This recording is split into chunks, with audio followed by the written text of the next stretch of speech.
Hello everyone, welcome to Kavita Kannada vlogs. ಎಲ್ಲರೂ ಹೇಗಿದ್ದೀರಾ? Actually ಇವತ್ತು ಮಾರ್ನಿಂಗ್ ಬ್ರೇಕ್ಫಾಸ್ಟ್ಗೆ ಪರಾಟ ಮತ್ತು ಬೆಂಡೆಕಾಯಿ ಪಲ್ಯ ಮತ್ತು ಎಲೆಕೋಸು ಪಲ್ಯ ಮಾಡಿದ್ದೆ.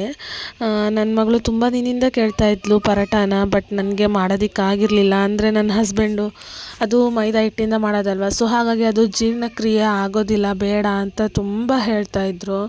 ಸೊ ಹಾಗಾಗಿ ಮಾಡಿದ್ದೇ ಇಲ್ಲ ಅವ್ರು ಬೇಡ ಅಂದಿದ್ದಕ್ಕೆ. ಬಟ್ ಏನಂದರೆ ಯಾವಾಗಲೂ ಒಂದು ಟೈಮ್ ತಿನ್ನೋದ್ರಿಂದ ಏನು ಪ್ರಾಬ್ಲಮ್ ಇಲ್ಲ ಅಲ್ವಾ. ಡೈಲಿ ತಿಂದರೆ ಸ್ವಲ್ಪ ಪ್ರಾಬ್ಲಮ್ಮೇ ಅದು, ಬಟ್ ಯಾವಾಗಲೂ ಒಂದು ಟೈಮ್ ತಿನ್ನೋದ್ರಿಂದ ಯಾವುದೇ ರೀತಿ ತೊಂದರೆ ಇರಲ್ಲ. ಸ್ವಲ್ಪ ಡೈಜೆಷನ್ ಕಡಿಮೆ. ಸೊ ಹಾಗಾಗಿ ತುಂಬ ದಿನ ಆಗಿದೆ ಮಾಡೇ ಇಲ್ಲ ಅಂತ ಅಂದ್ಬಿಟ್ಟು ನನ್ನ ಮಗಳಿಗೋಸ್ಕರ ಮಾಡಿದ್ದೆ. ಅವಳಂತೂ ತುಂಬ ಖುಷಿಪಟ್ಬಿಟ್ಲು ತಿಂದ್ಬಿಟ್ಟು. ನೋಡ್ತಿದ್ದಾಗೇ ಖುಷಿಪಟ್ಲು, ಮಮ್ಮ ಪರಾಟಾನ ಇವತ್ತು ಅಂತ ಅಂದ್ಬಿಟ್ಟು.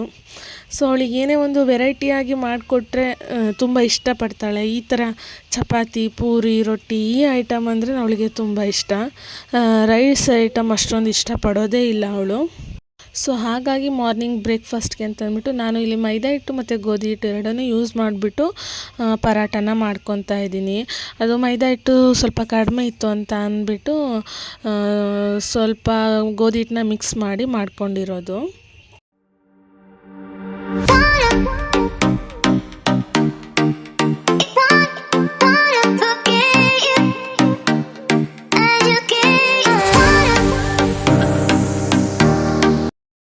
ಸೊ ಹಾಗೆ ಟಿಫನ್ನ ರೆಡಿ ಮಾಡ್ತಾನೆ ಕಿಚನ್ನು ಕೂಡ ಕ್ಲೀನ್ ಮಾಡ್ಕೊತಾ ಇದ್ದೀನಿ. ಸೊ ಟಿಫನ್ ಆಗ್ತಿದ್ದಾಗೆ ಸ್ವಲ್ಪ ಕಿಚನು ಕೂಡ ಕ್ಲೀನ್ ಮಾಡ್ಕೊಂಡ್ಬಿಟ್ರೆ ಸ್ವಲ್ಪ ಬೇಗ ಕೆಲಸ ಮುಗಿದ್ಬಿಡತ್ತೆ ಅಂತ ಅಂದ್ಕೊಂಡು ಕಿಚನ್ನು ಹಂಗೆ ಕ್ಲೀನ್ ಮಾಡ್ಕೊತಾ ಇದ್ದೀನಿ. ಊರಿಂದ ನಮ್ಮ ಅಜ್ಜಿ ಕೂಡ ಬಂದಿದ್ದರು, ಅಂದರೆ ನಮ್ಮ ಅಮ್ಮ ಬಂದಿದ್ದರು. ಅವ್ರು ಬಂದು ನನ್ನ ಹಸ್ಬೆಂಡ್ ಕರೆದ್ರು ಅಂತ ನಾನು ಹೋಗಿದ್ದೀನಿ. ಅವರು ನಾನು ಸ್ಟವ್ ಮೇಲೆ ಪರಾಟ ಹಾಕಿದ್ದೆ ಅಂತಂದ್ಬಿಟ್ಟು ಅವ್ರು ಬಂದಿದ್ದರು ನೋಡ್ಕೊಳ್ಳೋಣ ಅಂತಂದು. ಅವ್ರಿಗೆ ಏನು ಮಾಡೋದು ಬೇಡ, ಹೋಗು ನಾನು ನೋಡ್ಕೊತೀನಿ ಅಂತ ಕಳಿಸಿದ್ದೆ ಅವ್ರಿಗೆ. ಅದಕ್ಕೆ ಹೇಳ್ತಾ ಇದ್ದಾರೆ, ಅಯ್ಯೋ ನಾ ಏನು ಮಾಡ್ತಾ ಇರಲಿಲ್ಲ ಬಿಡು, ಹಾಗೆ ಒಲೆ ಮುಂದೆ ನಿಂತ್ಕೊಂಡಿದ್ದೆ ಅಷ್ಟೇ ಅಂತ ಹೇಳ್ತಾ ಇದ್ದಾರೆ ಅವರು. ಅಜ್ಜಿ ಅಂದರೆ ಯಾರಿಗೆ ತಾನೇ ಇಷ್ಟ ಇರೋದಿಲ್ಲ.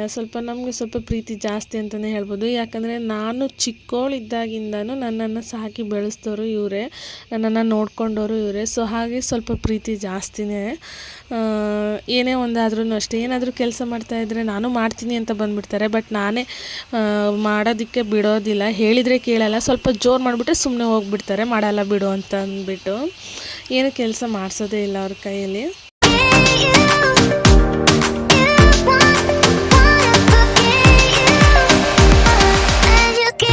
ಸೊ ಟಿಫನ್ನು ರೆಡಿ ಆಯಿತು. ನಾನು ಹಾಗೆ ಬ್ರೇಕ್ಫಾಸ್ಟ್ನ ಮುಗಿಸ್ಕೊಂಡು ಬಿಡೋಣ ಅಂತ ನಾನು ಪ್ಲೇಟಿಗೆ ಹಾಕ್ಕೊಂಡೆ. ನನ್ನ ಮಗಳು ನೋಡಿದರೆ ಅಲ್ಲಿ ಕೆಳಗಡೆ ಇಟ್ಟಿರೋ ಪಾತ್ರೆಗಳನ್ನೆಲ್ಲ ಎಳೆದು ಬೀಳಿಸ್ತಾ ಇದ್ಲು. ಎಷ್ಟೇ ಪಾತ್ರೆಗಳನ್ನು ಜೋಡಿಸಿದ್ರೂ ಮತ್ತು ಅವಳು ಬರೋದು, ಎಳೆಯೋದು, ಬೀಳಿಸೋದು ಈ ಥರನೇ ಮಾಡ್ತಾಯಿರ್ತಾಳೆ. ಸೊ ಹಾಗೆ ಫಿಲ್ಟರ್ನ ಕೂಡ ಆನ್ ಮಾಡಿದ್ದೆ. ಸ್ವಲ್ಪ ನೀರು ಬೇರೆ ಖಾಲಿಯಾಗಿತ್ತು, ಕುಡಿಯೋದಕ್ಕಿಲ್ಲ ಅಂತ ಅಂದ್ಬಿಟ್ಟು. ಸೊ ಅದನ್ನು ಆಫ್ ಮಾಡೋಣ ಅಂತ ಅಂದ್ಬಿಟ್ಟು ಟಿಫನ್ ಪ್ಲೇಟ್ನ ಅಲ್ಲಿಟ್ಟು ಅದನ್ನ ಆಫ್ ಮಾಡೋ ಅಷ್ಟರಲ್ಲಿ ನನ್ನ ಮಗಳು ಏನು ತರಲೆ ಮಾಡ್ತಾಯಿದ್ದಾಳೆ ನೋಡಿ. ನಾನು ಟಿಫನ್ ಪ್ಲೇಟ್ ಇಟ್ಟಿದ್ದೀನಿ, ಅದರಲ್ಲಿರೋ ಪಲ್ಯದ ಕಾಯಿ ಎಲ್ಲ, ಬೆಂಡೆಕಾಯಿ ಏನಿದೆ ಅದನ್ನೆಲ್ಲ ಆರಿಸ್ಕೊಂಡು ತಿಂತಾ ಇದ್ದಾಳೆ. ಅವಳಿಗೆ ವೀಡಿಯೋ ಮಾಡೋದು ಗೊತ್ತಾಗ್ತಿದ್ದಾಗೆ ನಾಚ್ಕೊಂಡು ಓಡಿ ಬಂದುಬಿಟ್ಲು ಸೈಡಿಗೆ ಅವಳು. ಹಾಗೆ ನನ್ನ ಮಗಳು ತುಂಬ ದಿನದಿಂದ ಈ ಕಿಕ್ ಸ್ಕೂಟರ್ನ ಕೇಳ್ತಾಯಿದ್ಲು. ಬಟ್ ನನಗೆ ತರಿಸ್ಕೊಡೋದಕ್ಕೆ ಆಗಲಿಲ್ಲ ಅಂತಂದರೆ ಮನೆ ಸ್ವಲ್ಪ ಚಿಕ್ಕದಿರೋದ್ರಿಂದ ಆಟ ಆಡೋದಕ್ಕೆ ತೊಂದರೆ ಆಗುತ್ತೆ. ಅದರಲ್ಲಿ ಇವಾಗ ಮಳೆಗಾಲ ಬೇರೆ, ಹೊರಗಡೆನೂ ಹೋಗೋದಕ್ಕಾಗಲ್ಲ.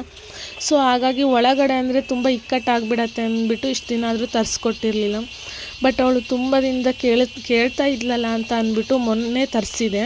ಆ್ಯಕ್ಚುಲಿ ಅದು 1 ಡೇ ಡೆಲಿವರಿ ಇತ್ತು, ನೆನ್ನೆ ಬುಕ್ ಮಾಡಿದ್ರೆ ಇವತ್ತು ಬಂದುಬಿಡ್ತದು.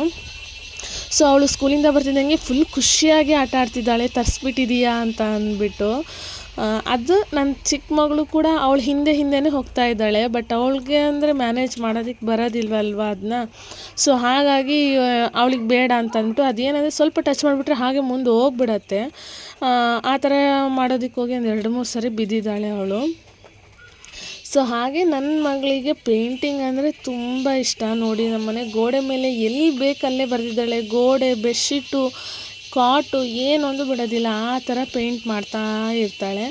ಹಾಗಾಗಿ ತುಂಬ ದಿನದಿಂದ ಕೇಳ್ತಾ ಇದ್ಲು ಅಂತ ಅಂದ್ಬಿಟ್ಟು ಅವಳಿಗೆ ಸ್ಕೆಚ್ ಪೆನ್ನು ಮತ್ತು ಕ್ರಯಾನ್ಸು ಮತ್ತು ಪೇಂಟಿಂಗು ಇರೋ ಅಂಥ ಒಂದು ಏನು ಅಂದರೆ ಕಿಟ್ಟನ್ನು ತರಿಸ್ಕೊಟ್ಟೆ. ಇದು ಮೀಶೋದಲ್ಲಿ ನಾನು ಬುಕ್ ಮಾಡಿದ್ದು. ಸ್ವಲ್ಪ ಬೇಗನೆ ಬಂತು ಅಂತ ಅನ್ಬೋದು. ಬಟ್ ಅವಳು ಸ್ಕೂಲಿಂದ ಬರ್ತಿದ್ದಂಗೆ ನೋಡ್ಬಿಟ್ಟು ಫುಲ್ ಖುಷಿ ಆಗಿಬಿಟ್ಲು.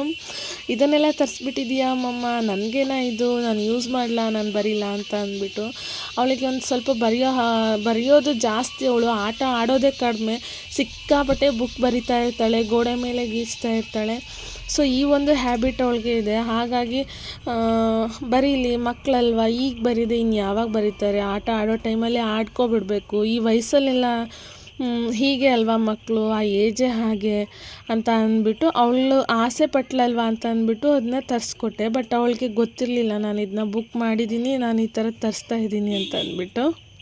ಅದನ್ನ ನೋಡಿದ ಮೇಲೆ ಫುಲ್ಲು ಒಂಥರ ಯಾವ ಥರ ಅಂದರೆ ಸರ್ಪ್ರೈಸ್ ಆಗಿಬಿಟ್ಲು ಅವಳು. ಸೊ ನೋಡಿದ್ರಲ್ಲ ಫ್ರೆಂಡ್ಸ್, ಇವತ್ತಿನ ನನ್ನ ಈ ಒಂದು ವ್ಲಾಗ್ ಹೇಗಿತ್ತು ಅಂತ ಅಂದ್ಬಿಟ್ಟು. ಈ ಒಂದು ವಿಡಿಯೋಗೆ ಲೈಕ್ ಮಾಡಿ, ಶೇರ್ ಮಾಡಿ, ಮತ್ತು ಇನ್ನೂ ಯಾರೆಲ್ಲ ನನ್ನ ಈ ಒಂದು ಚಾನಲ್ಗೆ ಸಬ್ಸ್ಕ್ರೈಬ್ ಆಗಿಲ್ವೋ ಪ್ಲೀಸ್ ಸಬ್ಸ್ಕ್ರೈಬ್ ಆಗಿ.